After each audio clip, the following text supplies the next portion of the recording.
देखो, कल की क्लास में हमने कंपाइलेशन प्रोसेस देख लिया था। टॉप टू बॉटम होता है, ठीक है। आज वाली जो क्लास है, इस क्लास में हम लोग देखेंगे कि एग्जीक्यूशन जो प्रोसेस होती है वो क्या होती है। तो एग्जीक्यूशन प्रोसेस क्या होती है कि आपने किसी प्रोग्राम के अंदर कितने फंक्शन लिखे हों। एग्जीक्यूशन हमेशा कहाँ से स्टार्ट होगा? मेन से, ठीक है, मेन से होगा। जैसे एक एग्जाम्पल दे रखा है नीचे। इसके अलावा एक टॉपिक और है यहाँ पर, हेडिंग आपने देखी होगी। क्या हेडिंग है यहाँ पर? Function representation in stack. ठीक है, क्या है? Function representation stack. स्टैक के अंदर फंक्शन कैसे बनता है, ये मैं एक दो एग्जांपल्स में पहले भी आपको बताता हुआ आया हूँ। जैसे इस वाले एग्जांपल के हम देख लेते हैं। ये नीचे बना रखा है, इसको अपन यहाँ रीड्रॉ करते हैं। देखो, टोटल नंबर ऑफ फंक्शंस कितने हैं इसमें? 1, एबीसी, फंक, मेन और एक्स वाई जेड। टोटल कितने फंक्शन है? 4। अब तुम ये भी देख लो कि जिसको जहां कॉल किया है वहां कंपाइलर का प्रॉपर इंफॉर्मेशन है या नहीं उसकी। जैसे एक्स वाई जेड को आपने ऊपर लिख दिया, मतलब ऊपर प्रोटोटाइप लिख दिया। क्यों? क्योंकि एक्स वाई जेड नीचे लिखा हुआ है। जहां भी कॉल कर रहा है, जैसे एक्स वाई जेड को कॉल कर रहा है, तो यहाँ से इसको प्रोटोटाइप से उसकी सारी इन्फॉर्मेशन मिल जाएगी। इन दोनों के प्रोटोटाइप लिखने की जरूरत नहीं है, क्योंकि एक्स वाई जेड को कॉल कर रहा है नीचे वाले को, तो इसकी इन्फॉर्मेशन तो इसी से ले लेगा ये। ठीक है।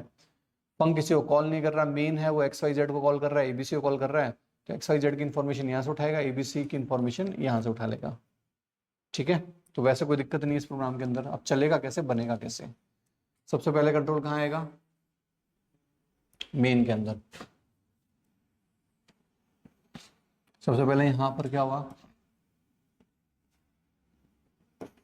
स्टैक के अंदर मेमोरी बनी, और मेमोरी किसको मिली? मेन को। ठीक है। अब मेन का एक लोकल वेरिएबल है, क्या नाम है उसका? नम।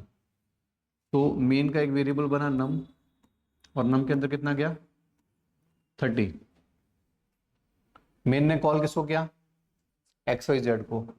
तो यहां से सीधा कंट्रोल कहाँ आएगा? एक्स वाई जेड के पास। और एक्स वाई जेड के पास आएगा तो यहाँ एक फ्रेम बनेगा किसके लिए? एक्स वाई जेड के लिए। ठीक है। एक्स वाई जेड का फ्रेम बना। एक्स वाई जेड का खुद का एक वेरिएबल है, कौन सा? num3। तो इसका एक वेरिएबल बनेगा num3, जिसके अंदर कितना की वैल्यू? 40। num3 में वैल्यू कितनी गई? 40 गई। num3 ने प्रिंट करवाया क्या? Hello X Y Z. क्या प्रिंट करवाया? Hello X Y Z. यहाँ लिख देते हैं, आउटपुट जो भी आएगा। इसने प्रिंट करवाया हेलो।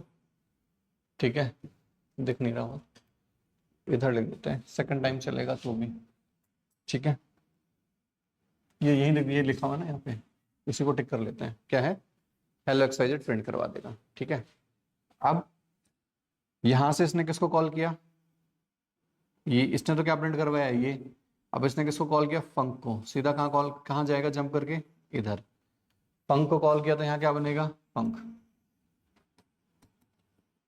कि इसको भेजा कोई काम था, उसने भी, आगे वाले ने फिर इसको कोई काम बता दिया, फिर आगे बढ़ गया ये।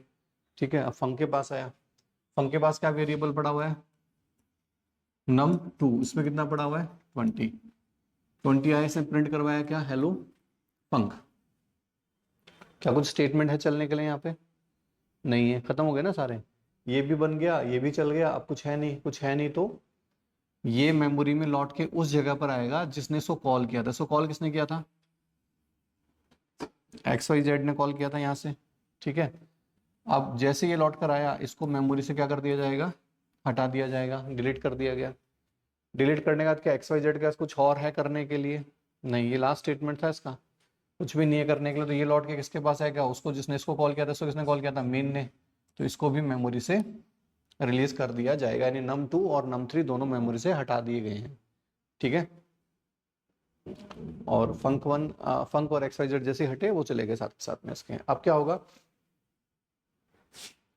यहां से यहां गया था ना ये सारा, अब पहुंच के इधर आएगा। इधर आएगा तो क्या प्रिंट करवाएगा? Hello main. क्या प्रिंट हुआ? हेलो मेन प्रिंट हुआ। अब इसने किसको कॉल किया? एबीसी को। किसको कॉल किया? एबीसी को। तो इसको अपन वापस से बना लेते हैं कि यहां तक तो अपना बना ही हुआ है, पर मेन तो अभी मरा ही नहीं है ना। मरे तो कौन थे? पिछली बार से मेन ने जिसको कॉल किया था वो मर गए थे सारे के सारे। अब क्या हुआ? मेन ने इस बार किसको कॉल किया? मेन ने एबीसी को। मेन ने एबीसी को कॉल किया। अब मेन ने एबीसी को कॉल किया तो कंट्रोल सीधा कहाँ जंप करके जाएगा, एबीसी के पास। एबीसी के अंदर कौन सा वेरिएबल है, num1। num1 बनेगा, num1 में के अंदर क्या पड़ा हुआ है, 10। ठीक है, अब उसने किसको कॉल किया, एक्स वाई जेड को, सीधा जंप करके इधर आएगा, इधर।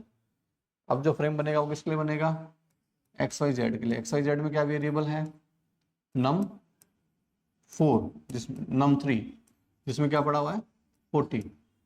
एक्स वाई जेड ने क्या प्रिंट करवाया, हेलो एक्स वाई जेड, तो क्या प्रिंट हो जाएगा, हेलो एक्स वाई जेड। फिर उसने किसको कॉल किया, फिर से पंक को। पंक को कॉल किया तो फिर कौन बनेगा यहाँ पर, पंक बनेगा। ठीक है, पंक में कौन है, num2। num2 में कितना पड़ा हुआ है, 20। और पंक क्या प्रिंट करवा रहा है, हेलो पंक। ठीक है, अब इसका काम खत्म हुआ। इसको कॉल किसने किया, क्या था, इसके पहले वाले ने, एक्स वाई जेड ने। वहीं से दिख रहा है किसने किसको कॉल किया था। ये यहाँ से यहाँ लौट के आएगा, मेमोरी से हटेगा। क्या अब किसके पास है वो, एक्स वाई जेड के पास है, ये एक्स वाई जेड है। एक्स वाई ने इसको कॉल किया कुछ है करने के लिए, नहीं है। इसको किसने कॉल किया था, एबीसी ने। कॉल लौट के कहाँ आएगा, एबीसी के पास, ये भी मेमोरी से हटा दिया जाएगा। ये हमारे पास एबीसी है। एबीसी क्या प्रिंट करवाएगा, हेलो एबीसी। अब हेलो एबीसी का है कुछ करने के लिए, नहीं है। तो देखो यहाँ से सीधा जंप करके इधर आ गया, तो स्टेटमेंट रह गया था चलते टाइम, अब वापस आएगा तो चलेगा ही, ये चला। अब एबीसी को किसने कॉल किया था, मेन ने। लौट के कहाँ आएगा, मेन के पास, ये भी मेमोरी चढ़ जाएगा। अब मेन ने जब उसको कॉल किया था तो कहाँ से किया था, यहाँ से किया था। अब मेन के पास है कुछ करने के लिए, नहीं है, तो मेमोरी से मेन को भी हटा दिया जाएगा। ये स्टैक रिप्रेजेंटेशन होती है कि जिस सीक्वेंस में आपका फंक्शन कॉल होता है उसी सीक्वेंस में उसको मेमोरी मिलती है।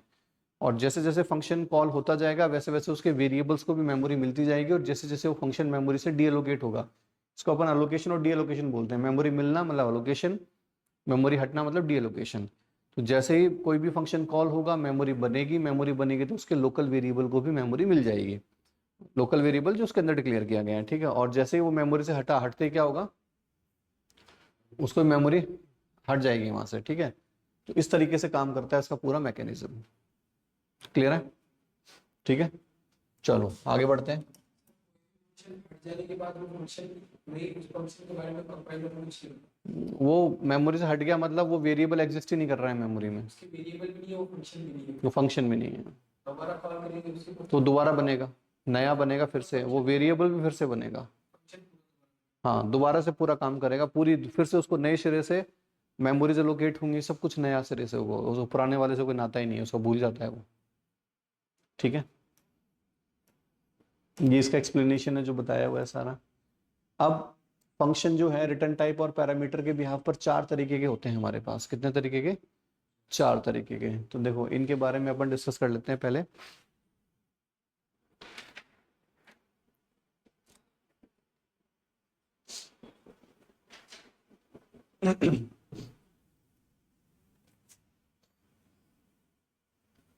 देखो यहां पर क्या है कि मेरे पास चार अलग अलग तरीके के, पहले तुमको बस सिंटेक्स लिखता हूं, तुम बताना कि ये फंक्शन क्या कर रहा है।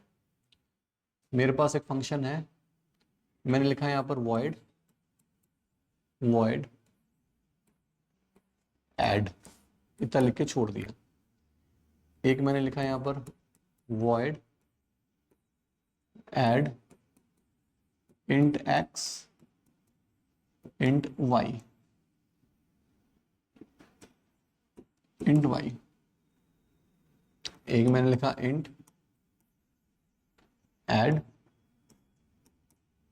इधर मैंने लिखा int add int x और int y। चारों में तुमको डिफरेंस दिख रहा होगा। पहला क्या कह रहा है, नो रिटर्न, और ये क्या कह रहा है, नो आर्गुमेंट या पैरामीटर। ठीक है, दूसरा भी क्या कह रहा है, फिर से नो रिटर्न। ठीक है, इसको हम क्या कहेंगे, विद पैरामीटर या फिर आर्गुमेंट। ठीक है, अगर ब्रैकेट्स में कुछ लिख रहे हैं, कुछ भेज रहे हैं, इसका मतलब वो आर्गुमेंट है। वॉइड के अलावा कुछ भी लिख रहे हैं तो वो क्या है, रिटर्न टाइप। तो उसको हम क्या बोलेंगे, विद रिटर्न। ये भी रिटर्न कर रहा है और ये भी रिटर्न कर रहा है। क्या ये पैरामीटर भेज रहा है, नो पैरामीटर, ठीक है, लेकिन ये पैरामीटर लेगा, ठीक है, तो हम इसको क्या बोलेंगे, विद पैरामीटर, ठीक है। अब ये काम कैसे करते हैं, ये हम लोग एक एक एग्जांपल से समझते हैं। जैसे सबसे पहले मैंने लिखा void add, इसकी मैंने यहाँ बॉडी बनाई, यहाँ वेरिएबल ले लिया हमने x जिसमें 10 डलवा दिया, y जिसमें 20 डलवा दिया, ठीक है, और इसी में मैंने यहीं पर क्या कर दिया, printf के अंदर %d, या अच्छे से प्रिंट करवाएं तो क्या होगा, addition %d comma x plus y, ठीक है, और ये हमने यहाँ बंद कर दिया। नीचे हमारे पास एक फंक्शन मेन जो कि इस ऐड को क्या करेगा, कॉल करेगा, और इधर क्या करेगा, रिटर्न 0 करेगा, और उसको यहाँ पर बंद कर देगा, ठीक है, यही वो काम कर रहा है, ठीक है। तो देखो इधर क्या हो रहा है कि मेन का काम क्या है, सिर्फ इसको कॉल करना, मेन का काम क्या है, इसको सिर्फ कॉल करना, ये सिर्फ क्या कर रहा है, इसको कॉल कर रहे हैं, वेरिएबल लेना, उनमें वैल्यूज डलवाना, उनको ऐड करना, उसको प्रिंट करवाना, सारा काम कौन कर रहा है, ऐड कर रहे हैं। तो उस केस में सारी पावर्स किसके पास हैं, ऐड के पास हैं, ठीक है। अगले में ये कह रहा है कि तुझे वैल्यू मैं प्रोवाइड करवाऊंगा, मेन क्या कह रहा है, तुझे वैल्यू कौन प्रोवाइड करवाएगा, मेन कह रहा है कि मैं करवाऊंगा, कैसे करवाएगा, उस केस में यहाँ क्या होगा, अपन फर्स्ट वाले में चले गए, इधर चलते हैं, ठीक है, सेकंड वाले। उस केस में हमारे पास क्या होगा, अगर ये वैल्यू प्रोवाइड करवाएगा तो कहेगा भाई प्रोवाइड तो करवाएगा, तो यहाँ लेने के लिए मेरे पास वेरिएबल तो होनी चाहिए ना, तो कह रहा है कि मैं यहाँ पर वेरिएबल बैठा देता हूँ x और y, ठीक है। तो x y अगर ये बिठा रहा है तो उस केस में यहाँ क्या होगा, कुछ नहीं, ठीक है। अब देखते हैं यहाँ पर, तो उस केस में इसको लेना पड़ेगा, तो ये तो या तो ये ऐसे कर सकता है कि ऐड को कॉल करे और भेज दे यहाँ पर 5 और 7, तो जो 5 भेजेगा वो किसको मिलेगा, x को, और y को क्या मिलेगा, 7, ठीक है। या फिर पहले यहाँ पर ये वेरिएबल ले, इंट x या a ले लो, और a में डलवा दे पहले कोई वैल्यू 7, और b में क्या डलवा दे 10, और यहाँ पर ऐड को कॉल करे और क्या भेज दे, a और b, और इधर क्या लिख दे, रिटर्न 0। समझ में आ रहा है, ठीक है। तो तुम इससे यूजर से भी इनपुट ले सकते हो ना, a और b में, बताओ भाई a और b की क्या वैल्यू है, स्कैनर के थ्रू ले सकते हो। इसने a की वैल्यू x को दी, उसको y को दी, उसने यहाँ पर कुछ भी करना चाहा, जैसे उसने यहाँ पर लिखा printf addition %d comma x plus y, तो ये कह रहा है कि मैं कैलकुलेशन करके वहीं प्रिंट करवा दूंगा, वैल्यू आप मुझे प्रोवाइड कर पाओ, ठीक है। दूसरा ये क्या कह रहा है, तीसरा ये कह रहा है, तीसरा कह रहा है कि भाई काम करो, हाँ, तीसरा कह रहा है काम करो कि तुम खुद ही तो इनपुट ले लो, ठीक है, यानी तुम खुद ही इनपुट ले लो, लेकिन मुझे जो एडिशन है वो रिटर्न करके दे दो, जो एडिशन आ रहा है वो मुझे रिटर्न करके दे दो। तो उस केस में क्या होगा, हमको यहाँ से हमने x और y वेरिएबल ले लिए, उनमें वैल्यू भी ले ली, अब मुझे करना क्या है, यहाँ पर मुझे यहाँ पर रिटर्न करना है, रिटर्न x प्लस y, यानी क्या रिटर्न हो रहा है यहाँ पर 30, और जो 30 रिटर्न होगा उसको लेने के लिए मैं यहाँ पर एक वेरिएबल ले लेता हूँ, कौन, x नाम का, a नाम का, b नाम का, किसी नाम का भी, ठीक है, वो मैंने लिया, और वो लेने के बाद फिर मैंने यहाँ पर क्या लिखा, printf addition %d comma x, addition x के पास है ना, रिटर्न 0। आ गया समझ में, ठीक है, 3 तरीके समझ में आ गया ना। अब चौथा, फोर्थ है हमारे पास, फोर्थ के केस में क्या कह रहा है भाई, फोर्थ के केस में कह रहा है कि भाई रिटर्न भी करेंगे, ठीक है, पैरामीटर भी लेंगे, ठीक है, रिटर्न भी होगा, पैरामीटर भी होगा, तो उस केस में ये भी बदलेगा। ये कह रहा है कि हम लोग सबसे पहले a के अंदर हमने वैल्यू ले ली 10, b में ले ली हमने वैल्यू 20, और एक वेरिएबल और ले लिया हमने, कौन किस नाम से, सी के नाम से। इधर हमने C equals to add A comma B किया, प्रिंटफ में हमको क्या करना पड़ेगा, एडिशन संडी, सी हमने लिखा यहाँ पर, ठीक है, रिटर्न 0 लिखा,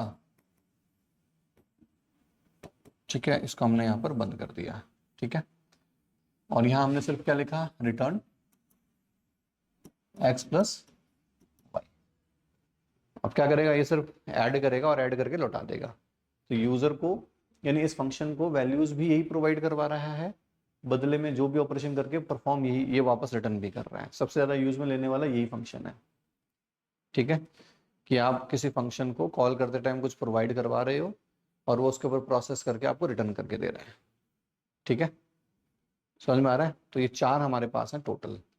तो चारों में फर्स्ट वाला जो एग्जांपल है वो कौन सा है, वो है, इसकी बात होती है, इस फंक्शन को तुम देख के पहचानो, क्या कुछ रिटर्न कर रहा है? फंक्शन रिटर्न कर रहा है विद नो रिटर्न और नो आर्ग्यूमेंट, यानी कि ना तो रिटर्न कर रहा है ना ही कोई आर्ग्यूमेंट ले रहा है, ठीक है। दूसरा क्या है, फंक्शन विद, रिटर्न कर रहा है क्या, रिटर्न विदाउट